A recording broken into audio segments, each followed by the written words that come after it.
সাবেক প্রধানমন্ত্রী শেখ হাসিনা এবং সাবেক স্বরাষ্ট্রমন্ত্রী আসাদুজ্জামান খান কামাল সাহেবকে আমৃত্যু কারাদণ্ড প্রদান করা হয়েছে এই দুটি অভিযোগের বিরুদ্ধে এই শাস্তি বাড়িয়ে মৃত্যুদণ্ড করানোর জন্য। দেখেন, আমাদের এই আইনে রায় পূর্ণাঙ্গ প্রকাশের আলাদা কোনো নির্ধারিত তারিখ থাকে না। আপনারা জানেন যে 17ই নভেম্বর সাবেক প্রধানমন্ত্রী শেখ হাসিনাকে এবং তার স্বরাষ্ট্রমন্ত্রীকে মৃত্যুদণ্ড প্রদান করে ট্রাইব্যুনাল রায় প্রকাশ করেছিলেন এবং তারপরে প্রসিকিউশন বা ডিফেন্স কে কবে এই রেজিস্টার্ড অফিস থেকে রায় কালেক্ট করবেন সেটা তাদের ব্যাপার। আমরা রায় কালেক্ট করেছি,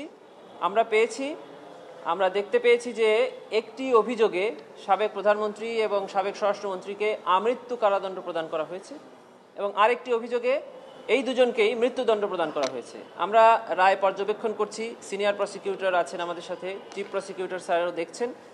আমরা প্রাথমিকভাবে সিদ্ধান্ত নিয়েছি যে অভিযোগে সাবেক প্রধানমন্ত্রী শেখ হাসিনা এবং সাবেক স্বরাষ্ট্রমন্ত্রী আসাদুজ্জামান খান কামাল সাহেবকে আমৃত্যু কারাদণ্ড প্রদান করা হয়েছে এই দুটি অভিযোগের বিরুদ্ধে প্রসিকিউশনের পক্ষ থেকে অ্যাপিলেট ডিভিশনে অ্যাপিল করা হবে এই শাস্তি বাড়িয়ে মৃত্যুদণ্ড করানোর জন্য। যে এতটুকুই বলি।